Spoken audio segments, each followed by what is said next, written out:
తెలంగాణలో ఓటరు జాబితా సవరణ ప్రక్రియ పెద్ద దుమారమే రేపుతోంది. రాష్ట్ర వ్యాప్తంగా దాదాపు 73 లక్షల మంది ఓటర్ల వివరాలు లభించకపోవడం, మరో 80 లక్షల మంది డేటాలో తప్పులు దొరలటంతో పౌరులు తమ ఓటు హక్కు రద్దవుతుందేమోనని భయపడుతున్నారు. మొత్తానికి 1.5 మంది ఓటర్ల వివరాల్లో తేడాలు లేదా పేర్లు గల్లంతు కావడంతో ప్రజల్లో తీవ్ర ఆందోళన కనిపిస్తోంది. ఈ నేపథ్యంలో ప్రజలు ఆందోళన చెందాల్సిన అవసరం లేదని, ముసాయిదా జాబితాలో పేరు లేనంత మాత్రాన ఓటు శాశ్వతంగా తొలగించినట్లు కాదని రాష్ట్ర ప్రధాన ఎన్నికల అధికారి సి సుదర్శన్ రెడ్డి స్పష్టత ఇచ్చారు. అర్హులైన ప్రతి ఒక్కరూ సరైన ఆధారాలతో తిరిగి తమ ఓటు హక్కును క్లెయిమ్ చేసుకునే అవకాశం ఉంటుందని అంటున్నారు.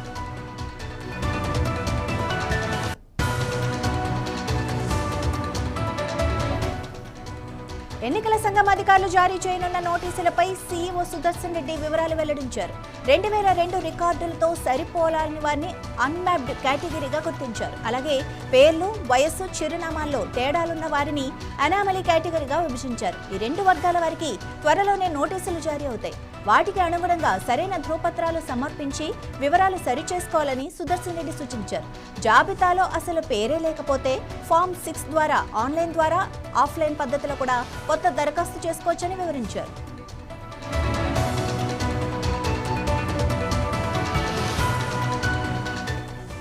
ఆగస్టు 17వ తేదీన ముసాయిదా ఓటర్ల జాబితాను విడుదల చేయనున్నారు. దీనిపై అభ్యంతరాలు, క్లెయిమ్లు స్వీకరించడానికి సెప్టెంబర్ 17వ తేదీ వరకు గడువు ఉంటుంది. వచ్చిన దరఖాస్తులన్నింటినీ క్షుణ్ణంగా పరిశీలించిన తర్వాత అక్టోబర్ 19వ తేదీన తుది ఓటర్ల జాబితాను ప్రచురిస్తారు. ఈ ప్రక్రియలో భాగంగా మరణించిన వారు, శాశ్వతంగా వలస వెళ్లిన వారు, 2 చోట్ల ఓట్లు ఉన్న వారి పేర్లను నిర్ధారించుకున్న తర్వాతే తొలగిస్తామని అధికారులు తెలిపారు. అధికారులు పంపే నోటీసులను ఏమాత్రం నిర్లక్ష్యం చేయకుండా వెంటనే స్పందించాలని సీఈఓ సుదర్శన్ రెడ్డి ప్రజలకు విజ్ఞప్తి చేశారు.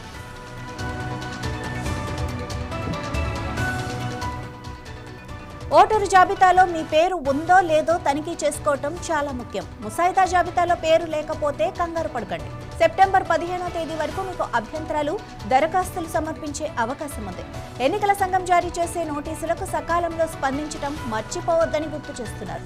సరైన ధృవపత్రాలతో మీ వివరాలను సరిచేసుకోమని, మీ ఓటు హక్కును కాపాడుకోమని చెప్తున్నారు. ఇక అక్టోబర్ 19వ తేదీన తుది జాబితా వెలువడనుంది.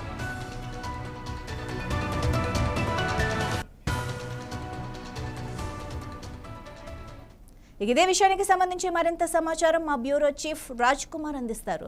రాజ్ కుమార్, ఈ గల్లంతైన ఓట్లు లేదా చనిపోయిన ఓట్లు లేదా అడ్రస్ మార్పు చేంజ్ అవన్నీ వాళ్ళకి ఎలా తెలుస్తుంది? అంటే నోటీసులు పంపిస్తామంటున్నారు, ఒకవేళ అడ్రస్ చేంజ్ అయితే పాత అడ్రస్కి వెళ్తుంది. సో ఆ విషయాలు ఎలా తెలుస్తాయి వాళ్ళకి?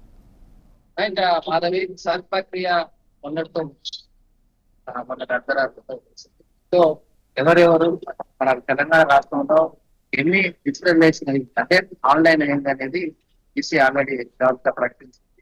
ఇంకేదైనా అప్డేట్ కోసం కొంచెం చేంజ్ రావచ్చు, కానీ మొత్తం మీద ఇప్పటి వరకు వచ్చిన లెక్కల ప్రకారం అయితే 78% ఆన్లైన్ అట్టుగా అర్థమవుతాం. ఈ సర్ప్ ప్రక్రియ 24 సంవత్సరాల తర్వాత మళ్ళీ తెలంగాణ రాష్ట్రంలో ప్రారంభమైంది. ఒక నెల 10 రోజులు ప్రకటించారు. ఈ నెల 10 రోజులలో మొత్తం బిఆర్ఓలు అందరూ కూడా వారి ఎక్కడెక్కడైతే ఓటర్స్తారో వాళ్ళ దగ్గరికి వెళ్ళి ఫామ్స్ ఇవ్వడం, దాన్ని మళ్ళీ డిజిటలైజేషన్ చేయడం జరుగుతాం. అయితే ఒక 22% మంది మాత్రం 22% డిజిటలైజేషన్ కాలేదు, అంటే ఆన్లైన్ కి ఎక్కలేదు. సో దీనికి కారణం ఏంటంటే ఇక దీంతో కూడా కొన్ని లోపాలు ఉన్నట్టుగా, పేరు కావచ్చు, సర్నేమ్ కావచ్చు, తండ్రి పేరు కావచ్చు. అది వరకు ఎట్లా ఉంటుంది అంటే ఓటర్ నమోదు అంత కూతు మంత్రంగా చేసిన కొందరికి అయితే పేర్లు, ఇప్పుడు నా పేరు రాజ్ కుమార్, కానీ రాజ్ కుమార్ అనేది కరెక్ట్ రాదు. రాజ్ కుమార్ లో ఏదో ఒకటి ఎగిరిపోతుంది.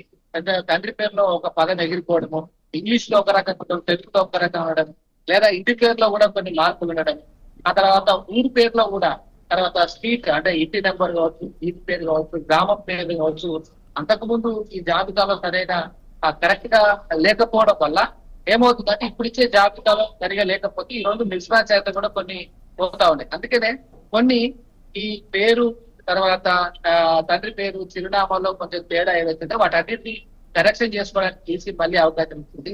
దీనికి సంబంధించి వాళ్ళకి నోటీసులు ఇస్తారు, ఎందుకంటే ఈ 70% వాళ్ళు లేరు. అదేవిధంగా కొంతమంది చనిపోయారు. దాదాపు మన లెక్కల ప్రకారం ఈసీ లెక్కల ప్రకారం 9 లక్షల చిల్లర 9 లక్షల పైగా చనిపోయిన పరిస్థితి ఉందని ఆల్రెడీ ఈసీ ప్రకటన. అంటే 24 సంవత్సరాల్లో ఓటర్ జాబితాలో 9 లక్షల చనిపోయారు.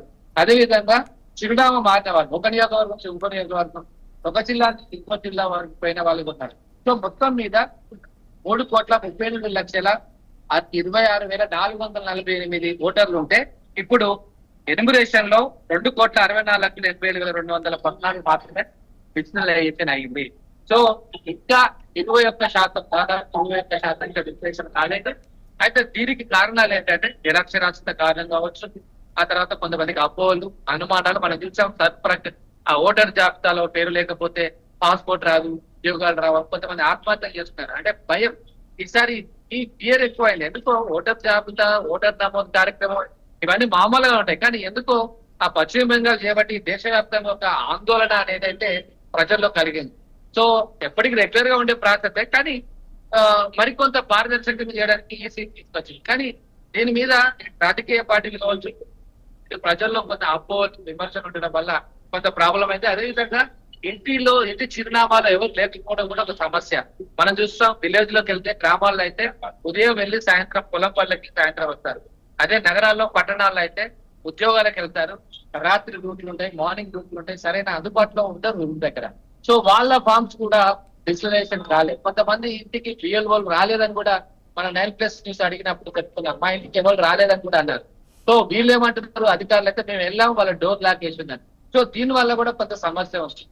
ఇక మొత్తం మీద 2 ఓట్లు, 3 ఓట్లు డిఫరెంట్ పక్క నియోజకవర్గాలు. హైదరాబాద్ లో ఏమైందంటే ఈ నెల ఒక రూమ్ లో ఉంటే వచ్చే నెల ఇంకో రూమ్ మారుతారు. అది నియోజకవర్గం కూడా మారుతుంది, జిల్లా కూడా మారుతుంది. రంగారెడ్డి జిల్లా నుంచి హైదరాబాద్ నుంచి మేడ్చల్, మల్కాజిగిరి, ఇవన్నీ పక్కన ఉంటాయి హైదరాబాద్ లో. సో ఈ సమస్య వల్ల ఏమవుతుందంటే 2 ఓట్లు, 3 ఓట్లు. అదేవిధంగా హైదరాబాద్ లో, తెలంగాణలో ఉన్న వాళ్ళకి ఆంధ్రాలో ఓట్లు కూడా ఉన్నాయి. సో ఈ డబల్ ఓట్లు దాదాపు 70-80 లక్షలు మొత్తం టోటల్ గా చనిపోయిన వారిది డబల్ ఉన్నది, ఈ లోపాలు ఉండేది దాదాపు 80 లక్షల దాకా ఉన్నాయని అధికారులు చెప్తున్నారు. అంటే పాత లెక్కలకు ఇప్పటి లెక్కలకు దాదాపు 70-80 లక్షలు, అంటే నియర్లీ 1 కోటి దాకా రావచ్చు. అదేవిధంగా ఒకవేళ ఓట్లు కోల్పోయిన వాళ్ళు కూడా ఆందోళన చెందాల్సిన అవసరం లేదని ఈసీ ప్రకటించింది. మళ్ళీ Form 6 ద్వారా మళ్ళీ కొత్త ఓట్లు నమోదు చేసుకునే అవకాశం కూడా ఈసీ కల్పిస్తుంది. Right, thank you Raj Kumar.